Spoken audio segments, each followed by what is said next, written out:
My best friend mocked me at dinner. She could do way better. I shut him down. She snapped, "Apologize or we're over." I just smiled, silent. Weeks later, when she came home, she finally grasped the brutal meaning of over. Her law school, car, bright future, all my investment. And her male best friend mocked me at dinner. "She could do way better than you." I shut him down in front of everyone, but it wasn't a shouting match. It was a calculated, surgical strike. Then Anna snapped, "Apologize or we're over." I simply smiled. I didn't utter another word. Yet when she eventually returned home weeks later, the true, brutal meaning of over finally registered with her. For 3 years, my life with Anna had been more than just good.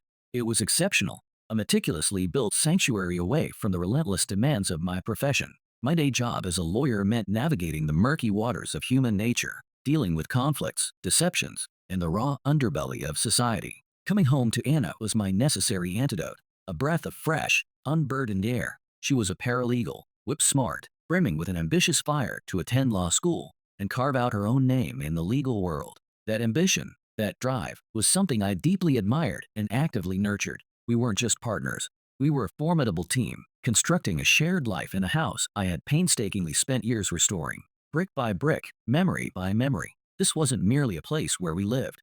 It was an investment, a tangible symbol of our future together, a foundation I believed was unbreakable. I wasn't merely covering expenses for a girlfriend.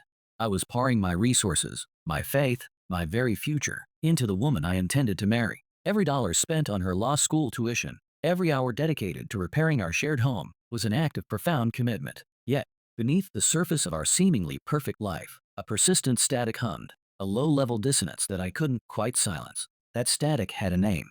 Leo. Leo, her best friend from college, a self-proclaimed graphic designer who grandiosely referred to himself as an artist and whose disdain for the predictability of a 9-to-5 job was boundless. He presented himself as a free spirit, too profound for the mundane. In reality, he was barely scraping by, designing pedestrian menus for local taco joints, frequently falling behind on rent payments. Anna, however, saw him through rose-tinted glasses. To hear her tell it, he was her ride or die, her platonic soulmate, the vigilant protector who had always been there for her. To me, he was a manipulative leech draped in a cloak of superiority, a financial drain who had made it his life's mission to systematically undermine our relationship. And I had to admit, he was incredibly skilled at his insidious craft. His tactics were never overt. You couldn't directly confront him without appearing petty. It was all subtle digs, carefully placed barbs disguised as compliments, insidious poison darts aimed squarely at my character and our relationship. Her ex-boyfriend, Alex, a musician who had once brutally shattered her heart, was his favorite, most frequently deployed weapon. If I planned a romantic, well-researched vacation for Anna to Mexico, Leo would inevitably find a way to interject, wistfully reminiscing about some spontaneous camping trip he and Anna had once taken. "Remember that, Anna?" he'd muse, his voice dripping with faux nostalgia. You can't plan moments like that. You just have to be with someone who gets your free spirit. The unspoken message was always the same, crystal clear in its intent. I was the mundane, predictable, safe choice, while he was the gatekeeper to the exciting, vibrant life she was supposedly leaving behind. And Anna, with a disheartening naivete, consumed every word of it. She was utterly captivated by his carefully constructed protective friend act, seemingly blind to his true motives. Anytime I would even subtly hint that his comments were inappropriate or overstepping boundaries, she would immediately spring to his defense. "He's just being Leo," she'd explain, her voice laced with an exasperated fondness. "He was there for me when Alex shattered my heart. He's just worried about me. He's family." Jack. My profession had instilled in me an immense capacity for patience. You don't jump on the first piece of evidence, I reminded myself. You wait. You allow the opposing side to speak, to inadvertently construct their own case against themselves. You wait for them to hand you the rope. And so, I waited patiently for Leo to hand me the rope. The moment finally arrived a month ago. I had just closed the biggest case of my career, a legal battle that had consumed 6 months of my life, countless sleepless nights, and weekends buried under mountains of paperwork. But we won, and it was a monumental victory for both my firm and me. To celebrate, I hosted an intimate dinner party, inviting my closest friends, the ones who had barely seen me for half a year, to share in the success. And because I was still attempting to embody the good guy I believed myself to be, I told Anna to extend invitations to her friends, which inevitably meant Leo would be making an appearance. The evening began perfectly. My meticulously restored house hummed with the warmth of good company and genuine laughter. The expensive wine I had been saving, a vintage that marked special occasions, flowed freely. For the first time in what felt like an eternity, I found myself truly relaxing, shedding the burdens of my demanding profession. Leo, predictably, was soaking up the free alcohol, moving through the rooms as if he co-owned the place, his presence a discordant note in the otherwise harmonious atmosphere. With a few drinks in him, he apparently decided it was time for his grand performance. He launched into a lengthy, insufferably boring tangent about some obscure art exhibit, an obvious pretext to pontificate on the supposed difference between creators and suits. It's just a different way of seeing the world, he declared, his gaze pointedly fixed on me, a condescending smirk playing on his lips. Some of us are driven by passion, by art. Others are more practical. He took a long, slow, deliberately theatrical sip of my expensive wine. My friends, seasoned veterans of Leo's passive-aggressive games, shot him looks that could curdle milk, their unspoken contempt palpable. I responded with nothing more than a tight, non-committal smile, refusing to engage in his juvenile provocations. But he wasn't finished. He then turned his attention to Anna, his face morphing into his most concerned friend expression, a mask of insincere solicitude. "I just hope you're truly happy, Anna," he said, his voice dripping with syrupy fake sincerity. "I mean, Jack's a great guy. He's stable. He's a provider. He's reliable." He uttered the word reliable with a sneering inflection, as if it were a deplorable character flaw. Then he paused, locking his eyes with mine, allowing a smug, self-satisfied smirk to spread slowly across his face. "But you've got to admit, she could do way better than you."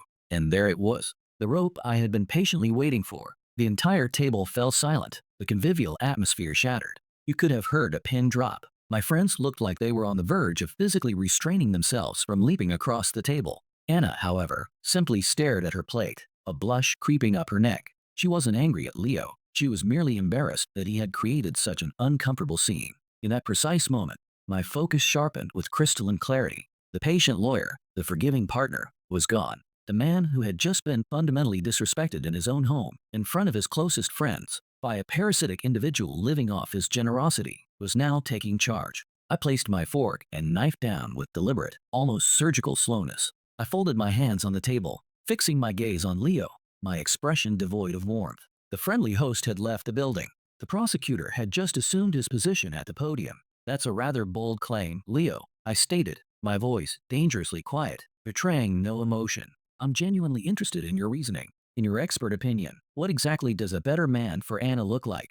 Please be specific. Lay out the criteria for me." Leo was utterly blindsided. He had clearly anticipated a loud, emotional shouting match, a confrontation he could easily dominate with his usual histrionics. He was utterly unprepared for a calm, methodical cross-examination. Well, he stammered, his bravado quickly evaporating. "Someone more on her level. A creative. Someone who gets her." "I see," I responded, nodding slowly, as if genuinely considering his profound insights. "So, the main qualification is being a creative and interesting theory, and I assume you see yourself as fitting this description perfectly." "I think I understand her better than anyone," he declared, puffing out his chest, attempting to regain some semblance of control. "Perfect," I said, a faint, almost imperceptible smile touching my lips. "So, you are the gold standard. Let's examine that. However, let's add a few other, more tangible factors to this analysis. Let's talk about something more concrete than vibes. Let's talk about investment." I swept my gaze across the table, ensuring everyone was listening.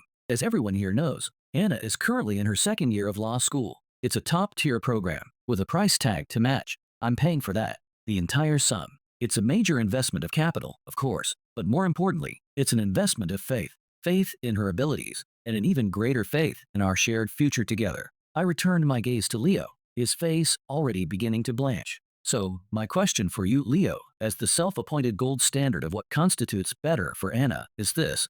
What, precisely, have you invested in her future lately, other than your consistently negative opinions of me?" Leo's face turned a ghostly white, his mouth opening and closing like a fish out of water. Anna, seated beside him, shot me a frantic, panicked look. "Jack, don't do this," she whispered, her voice barely audible. I held up a hand, a silent command for her to remain quiet, my eyes still locked on Leo. "I'm not finished. Let's talk about the car she drives," I continued, my voice unwavering. "It's safe. It's reliable. It ensures she gets to school and back without incident. I bought it for her. Now, you have a car too, don't you, Leo? A cool little convertible that seems to possess a remarkable propensity for breaking down. In fact, Anna has had to loan you money for repairs at least 3 times in the last 6 months, hasn't she? Money that she, quite conveniently, took from the household account that, by the way, I'm the only one who consistently deposits into.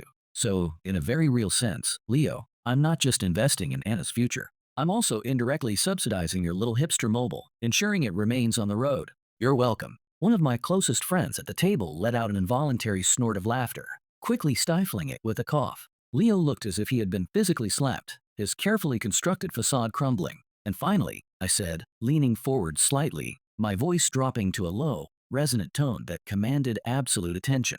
Let's talk about this house, the roof over her head, the foundation upon which we were building our life. I own it.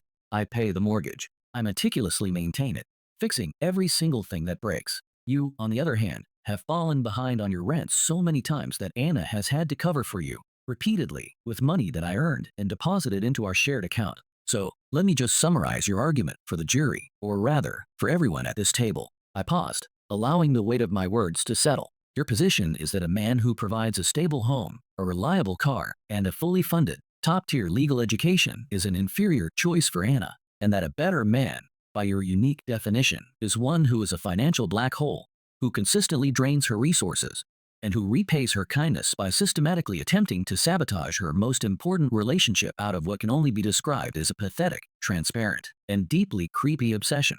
Is that a fair and accurate summary of your esteemed position, Leo? I leaned back in my chair, the closing argument delivered. The room was utterly silent, the tension almost unbearable. Leo was a broken man, a witness who had just been torn to shreds on the stand, his entire existence exposed as a sham.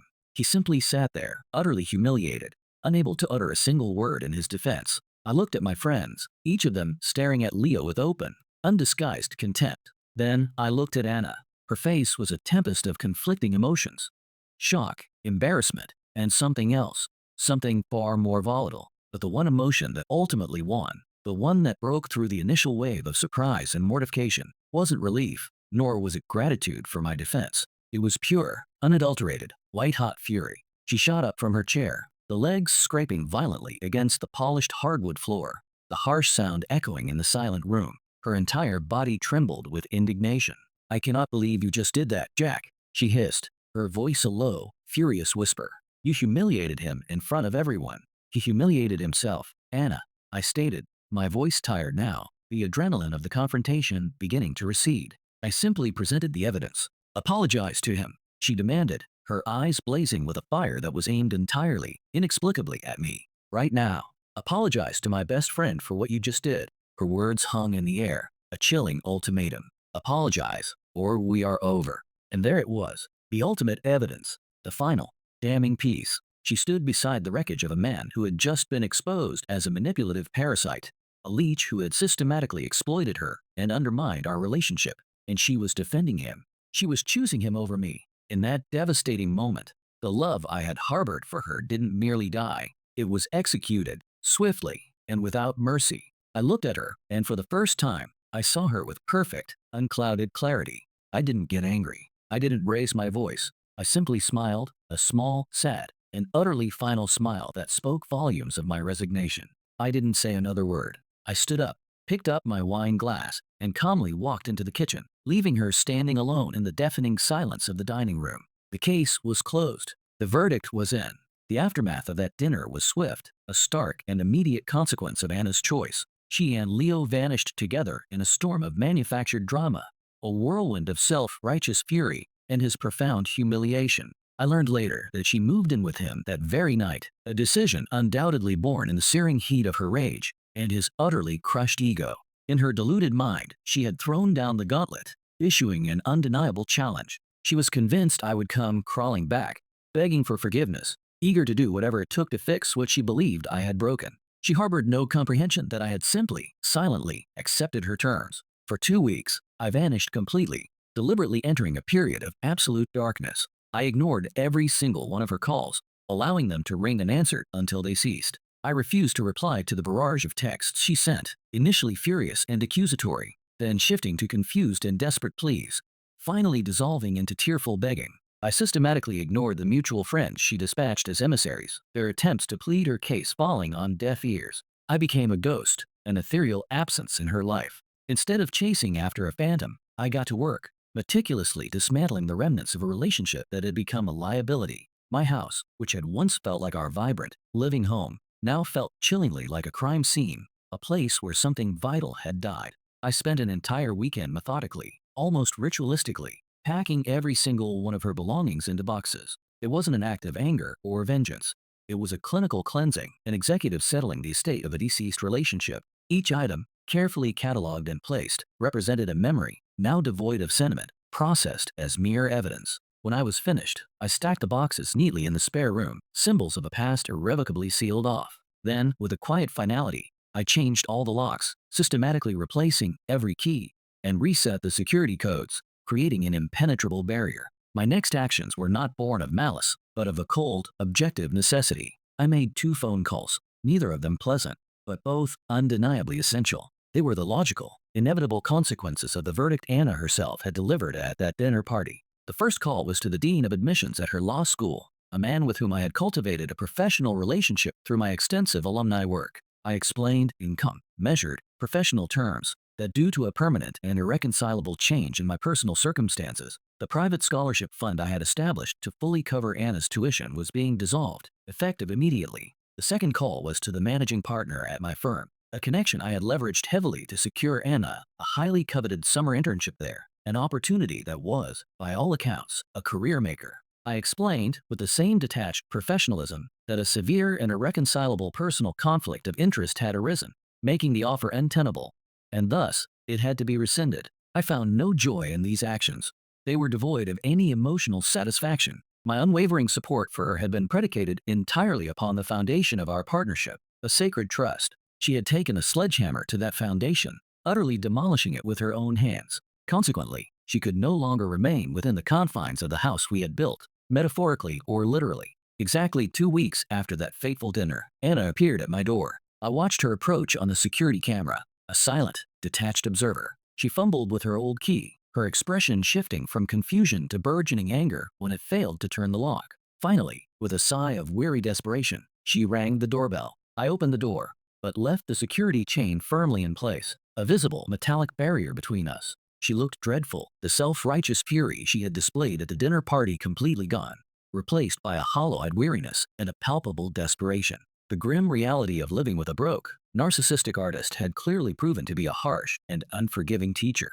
"Jack, we need to talk," she pleaded, her voice cracking. "No, Anna, we don't," I replied, my voice flat, devoid of any emotion. "You made your choice. The conversation is over. You can't just throw away 3 years over one fight," she countered, tears beginning to well in her eyes, her voice tinged with a desperate hope.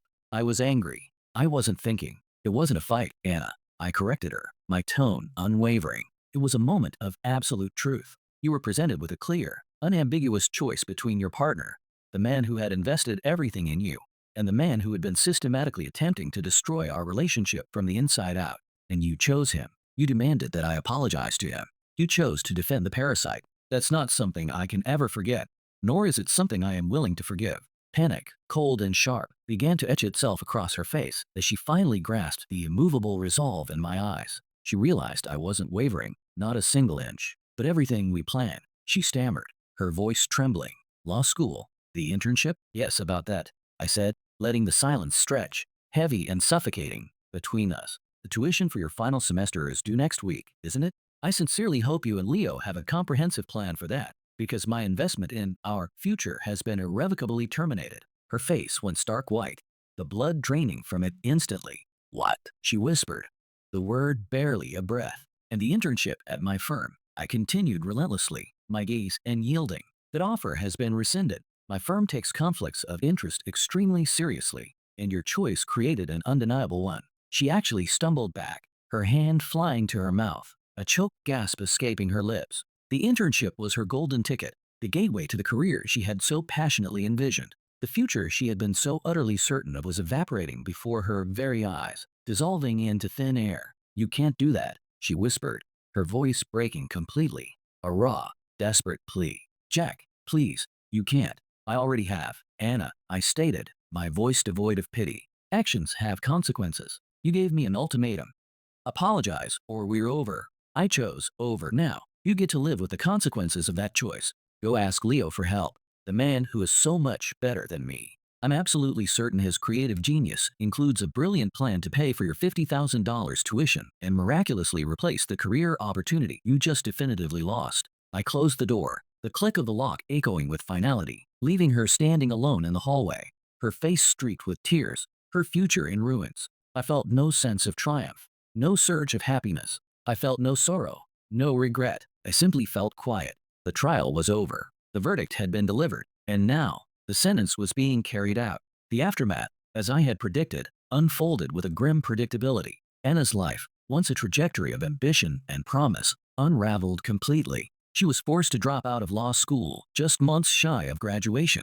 The dream she had so fiercely chased now utterly dead, buried under the weight of her own choices. I heard through mutual acquaintances that she and Leo are still living together in his cramped, squalid apartment, a living arrangement that has reportedly become a special kind of hell. She is consumed by a bitter, seething resentment for everything Leo cost her, the aspirations he inadvertently destroyed, and he, the self-proclaimed artist, is now perpetually shackled to a woman who serves as a constant, bitter reminder of his own profound inadequacies and his inability to truly provide. He got the girl, but he inherited a broken, resentful version of her, a version he utterly lacks the means or the will to fix. Theirs is a mutual torment, a self-imposed prison of their own making.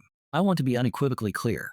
I did not undertake these actions for revenge, not in the petty, emotional sense of the word. I did it for myself. A relationship, at its core, is a contract, an unspoken, yet fundamentally binding, agreement of mutual respect, trust, and loyalty. Anna had, with deliberate clarity, violated the most fundamental clause of that contract, loyalty. My subsequent actions were not a punishment in the conventional sense. They were, rather, a precise and irrefutable enforcement of the terms. She had desired to know what done truly meant. Now, she understood. It meant that the unwavering support ceased. The substantial investment ended, and the builder, having witnessed the deliberate destruction of the foundation he had so diligently constructed, simply walked off the site, leaving her utterly alone in the wreckage of the house she had helped to burn. For me, the silence that followed was not empty. It was a profound, cleansing quiet. I no longer felt the dull throb of betrayal, nor the lingering sting of indignation. The emotional detritus had been swept away, leaving behind a pristine space for a new beginning.